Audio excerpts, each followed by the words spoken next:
بسم اللہ الرحمن الرحیم۔ دین اسلام کے مخالف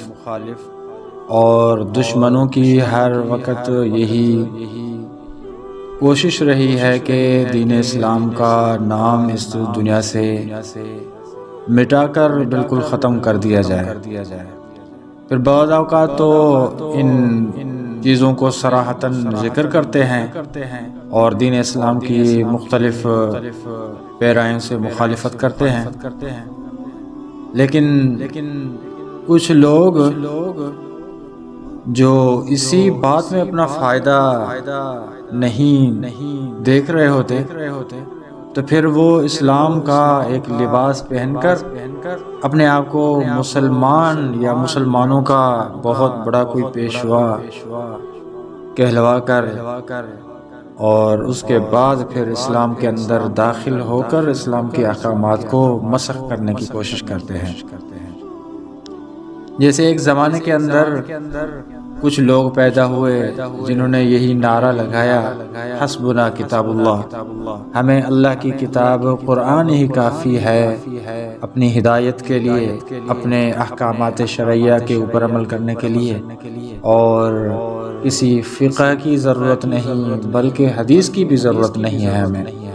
ہماری ہدایت کے لیے صرف قرآن ہی کافی ہے۔ حالانکہ اگر دیکھا جائے تو جب تک احادیث مبارکہ جناب رسول اللہ صلی اللہ علیہ وسلم کے قول اور فعل کو نہ لیا جائے تب تک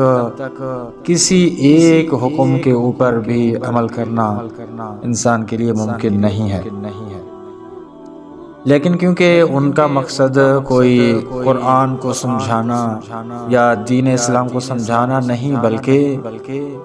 خفیہ طور پر قرآن کی تعلیمات کو مسخ کرنا تھا، اسی وجہ سے پھر وہ اپنے آپ کو علمی اور بڑے لوگ باور کروا کر کچھ اعتراض لے کر آئے، کچھ سوال لے کر آئے کہ ہمارے یہ سوالات ہیں حدیث کے متعلق۔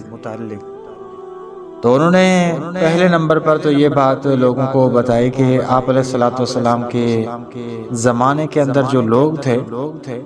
رسول اللہ صلی اللہ علیہ وسلم کی حدیثیں صرف اور صرف انہی لوگوں کے لیے تھی اور قیامت تک آنے والے انسانوں کے لیے نہیں تھی، کیونکہ ایک معاشرے کے اپنے تقاضے تھے، ان تقاضوں کے مطابق آپ علیہ الصلوۃ والسلام نے فرامین جاری فرمائے ہیں، ارشادات فرمائے ہیں اور انہی تک بند ہیں، اس کے بعد کے لوگوں کے لیے یہ حجت اور دلیل نہیں بن سکتے۔ تو علماء نے ان کے سوال کو بھی رد کر دیا اور فرمایا کہ دیکھو آپ علیہ الصلوۃ والسلام خاتم النبیین ہیں، آخری نبی ہیں۔ آپ علیہ الصلوۃ والسلام کا ہر قول، ہر فعل قیامت تک آنے والی انسانیت کے لیے قابل عمل ہے، حجت اور دلیل ہے۔ بالفرض اگر حضور کی سنتوں کو ہم آپ علیہ الصلوۃ والسلام کے زمانے کے ساتھ خاص کر کے بیٹھ جائیں گے تو جس طرح یہود اور نصارہ کا دین مسخ ہو کر رہ گیا، کوئی بھی حقیقی جو حکم تھا وہ اپنی معنی میں برقرار نہیں رہا بلکہ دن بدن وہ تبدیل ہوتے رہے۔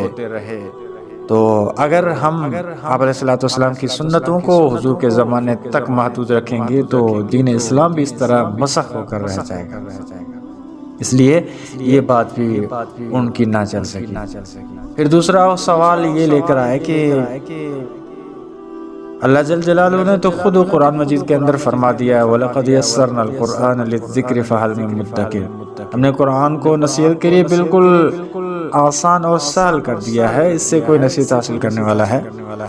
جب قرآن ہی ہدایت کے لیے، نصیحت کے لیے آسان ہو چکا ہے تو پھر حدیث کی ضرورت کیا ہے؟ حدیث کی کوئی ضرورت ہی نہیں ہے،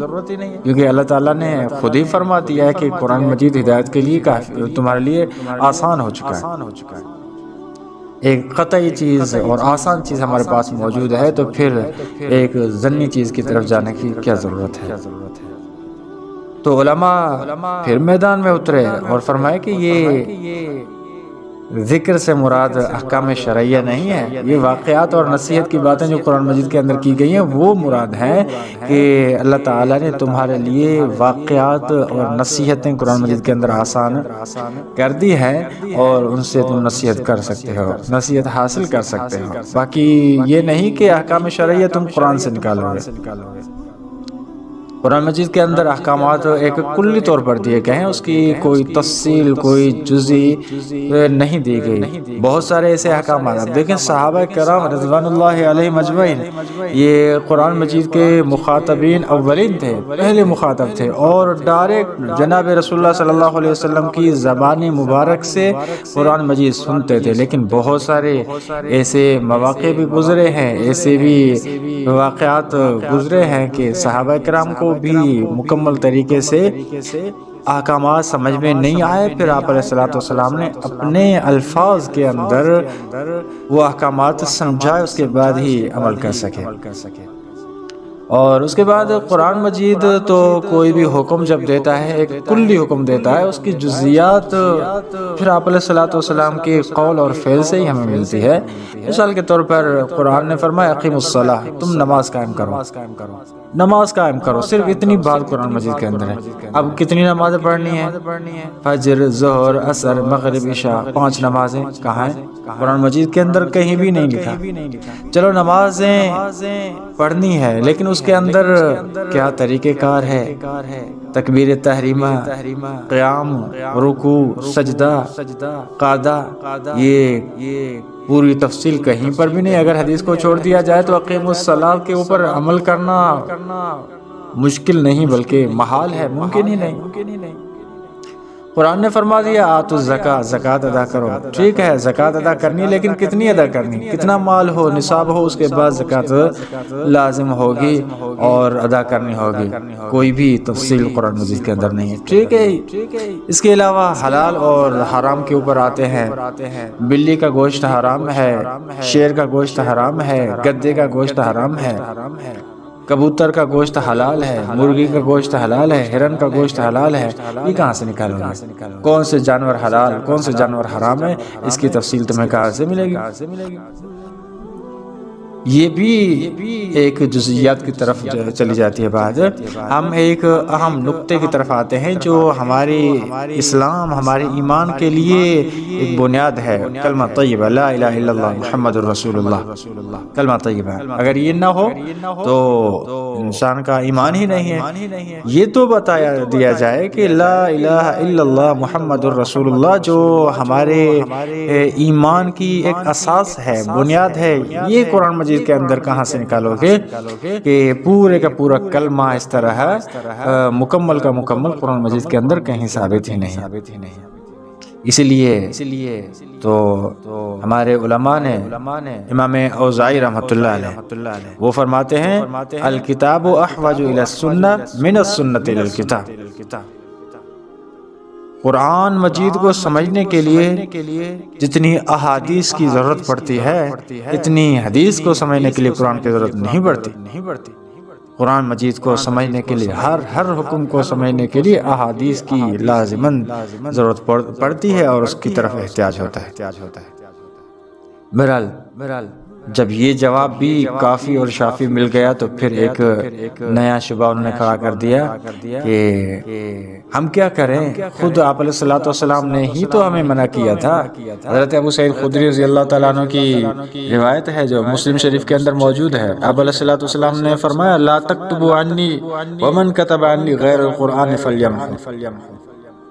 قرآن مجید کے علاوہ مجھ سے کوئی بھی چیز لے کر لکھا نہ کریں، اگر کسی کے پاس لکھی ہوئی بھی ہے تو اس کو چاہیے کہ وہ مٹا دے۔ اب دیکھو آپ علیہ السلام کی زبان مبارک سے احادیث کے لکھنے کی منع آ گئی ہے تو پھر ہم کیسے اس کو لکھیں اور کیسے اس کے اوپر عمل کریں؟ تو اس کا بھی علماء محققین نے، ہمارے جید علماء نے اس کا جواب دیا کہ کیونکہ تمہارا علم محدود ہے، تمہیں پتہ نہیں ہے کہ کون سی بات کس ٹھکانے کی ہے اور کس موقع کی ہے، اسی وجہ سے تم صرف اپنے جو منشا ہے اس کے مطابق کچھ الفاظ مل جاتے ہیں تو تم اس پر فٹ کر لیتے ہو۔ آپ کو نہیں معلوم کہ یہ حدیث آپ علیہ السلام نے واقعی منع فرمائی ہے، لیکن یہ اس وقت کی بات ہے جب صحابہ کرام قرآن اور حدیث کو ایک ساتھ لکھتے تھے۔ ایک قرآن مجید کی آیت لکھی ہوئی ہے، اسی کے ساتھ ایک حدیث مبارک بھی لکھ دی، تو آپ علیہ السلام نے ناراضگی کا اظہار بھی فرمایا تھا اور منع فرمائی تھی کہ اس طرح جمع کر کے نہ لکھیں،